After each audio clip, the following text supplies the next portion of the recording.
Justice Department lawyers are asking a federal judge to block the House Democrats' request to obtain access to grand jury material that was part of Robert Mueller's Russia investigation. Now, House Democrats have access to the redacted version. What they're asking for is the unredacted version. And the whole point is to have more evidence in regard to Donald Trump's obstruction of justice.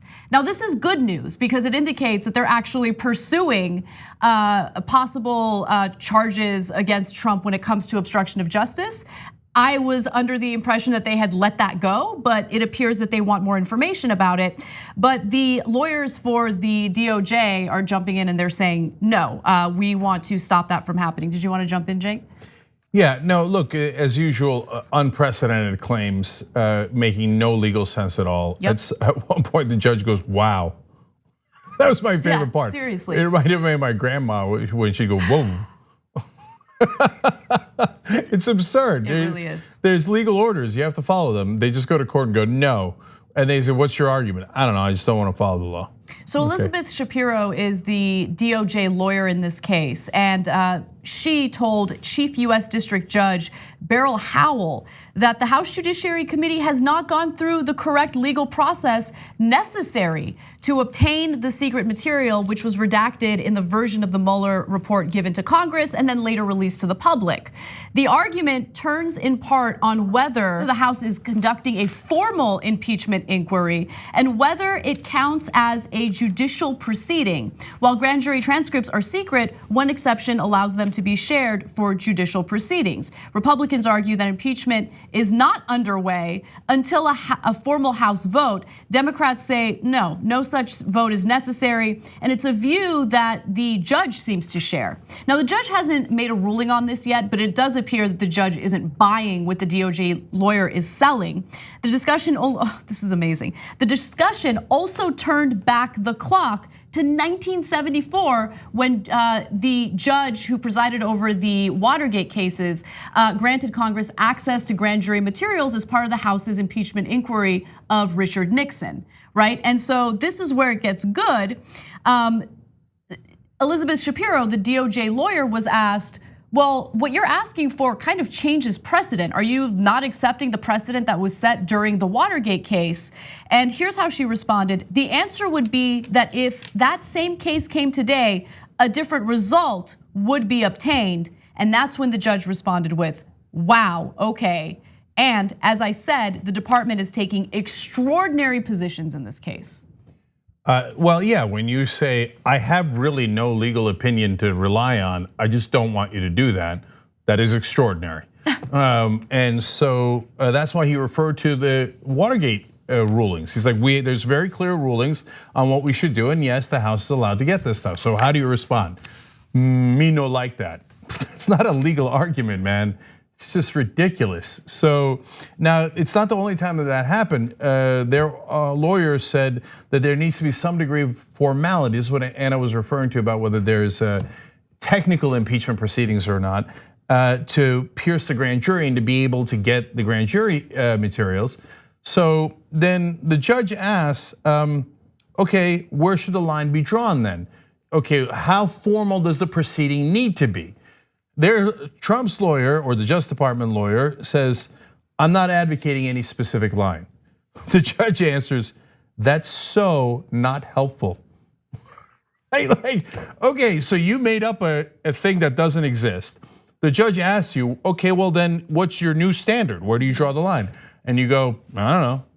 No, but this is, it's absurd. It's a comedy. It is absurd. And I would laugh if I weren't so frustrated with the super timid response coming from Democrats. Like this is what they're dealing with, right? They're dealing with an administration that contains lawyers that have no shame, right? There is no limit to the nonsense that they'll demand, and Democrats are allowing the DOJ and the Trump administration specifically to frame everything, right? So no, we're not going to take this seriously until there's a formal vote in the House. And is this a formal? He's being investigated. This is an impeachment investigation. Like they're constantly moving the goalposts. They have no shame. And I just feel like if the shoe was on the other foot and you had Republicans doing an investigation on a Democratic president, no, they would steamroll. Like they're not even entertaining this stuff. Yeah, so look, all right, so there's two parts of why the Democrats are problematic here, to say the least. One is, dude, come on, man, attack, go on TV, read the quotes we just read. Like, most people are not gonna know about this exchange. No one knows about this, okay? Yeah. The reason we're covering it, because it's important. It's important to find out if there are still rules in this country, if there's still laws in this country. But if the rest of the media won't cover something, and it certainly will not stay on a story. They might cover it once, as they do here, right? And then they move on, right? And because it's not their job is to cover the news. So Democrats, you have to make news. So then you do a press conference, you read the quotes out loud and go, look at how absurd and ridiculous these people are, right? And the judge is laughing at them in court, etc. Now, that's one side of it. The other side of it is this argument that the Trump team is making. You have to have a formal impeachment vote to proceed. Well, Beto O'Rourke and others are now saying on the campaign trail, why don't you just have the vote? So if you're wondering, why don't the Democrats just have the vote? It doesn't really matter. Legally, it doesn't matter. They have the rights to the grand jury material. They have the rights to witnesses. They have all these rights. It's not a really illegal argument, okay? But as a matter of optics, why not have it? Well, Nancy Pelosi is always like, oh, I'm worried about the conservative Democrats. Oh, come on. Are you doing the impeachment or aren't you? So what are you gonna do? We know what that means. That means she's still thinking about backing out. Oh my God, because you're gonna have a vote on impeachment anyway. Master legislator, she gets things done. Like, look, the only reason why you wouldn't hold a formal vote to begin impeachment, you don't need it, but as I said, it's a matter of optics, and they have done it in the past. The only reason you wouldn't hold one is if you think you might not vote at the end on impeachment. Because if you're gonna vote at the end on impeachment, what difference does it make if you vote at the beginning and the end? It doesn't make any difference, right? The only reason why you wouldn't vote in the beginning is, the conservative Democrats in the Trump districts, what if they vote yes to start the impeachment proceedings, but later they get cold feet or we change our mind. And then I've exposed them when I didn't need to expose them because I wanted to have an escape hatch so they might never have to vote. Oh, for God's sake, Speaker Pelosi, make up your mind. Well, and proceed from strength for once in your life. I agree with you on that. But at the same time, since there is no legal precedent to have that vote in the first place, and you should have access to the very documents you're demanding as Democratic leadership, why don't you get super aggressive with the Republicans and the DOJ in this case and say, no, the criminal president that you are enabling right now does not get to set the standards for how we do this investigation. He is being investigated. The DOJ, which is supposed to be independent rather than serving as lawyers for the president specifically, should not get in the way of this. He is obstructing justice with this new investigation. You can play this in a way where you protect your important moderate Democrats while not allowing the Republicans to frame this. That's the thing about Democrats. They allow Republicans to frame everything. Why? So last thing on this, guys. If you're concerned about those districts that could go back to Republicans and then jeopardize the House, I'm concerned too, brother. But do you think that the best way to preserve those seats is to frame things in a way that's helpful to Trump or in a way that's hurtful to Trump? I don't know if the Democrats know this. They are in the opposite party. They're in the other party.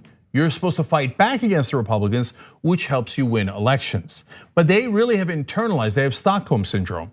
And they've internalized that, oh my God, if I'm in a district that's anything near purple, I have to kiss Republican ass. No, you have to fight harder against Republicans. You have to make sure that your framing is crystal clear. Exactly. Instead of constantly helping them with their framing by kissing their ass. There's a growing number of Republican voters, according to polling, that are supportive of this impeachment investigation. And my guess is more and more Republicans are signing on to this because the summary of the transcript, the whistleblower report, all of that stuff was crystal clear. It was concise and it was easy to understand. There is no question that on multiple occasions, Donald Trump spoke to foreign leaders with the intent of digging up dirt on his political rivals, which include Joe Biden, that's getting a lot of attention, but also Elizabeth Warren. Elizabeth Warren. Okay, so he hit up China and was like, yo, what's Elizabeth Warren up to? Can you look into her? Why, out of all these politicians, is Trump directing foreign leaders to look into these two individuals? Come on. The top two in the Democratic primaries right now. Anyone who thinks that's a coincidence is, look, no one could actually be that stupid. Even if you're as dumb as Donald Trump, you still wouldn't believe that. No, you're dishonest. You know that he's looking into his he's asking foreign governments to look into his political opponents, and that's a crime. Everybody knows it. The only people that say otherwise are dishonest actors. So this should be the layup of layups. So that means the Democrats have a 50-50 chance. Thanks for watching The Young Turks, really appreciate it. Another way to show support is through YouTube memberships. You'll get to interact with us more. There's live chat emojis, badges. You've got emojis of me, Anna, John, JR. So those are super fun. But you also get playback of our exclusive member-only shows and specials right after they air. So all of that, all you gotta do is click that join button right underneath the video. Thank you.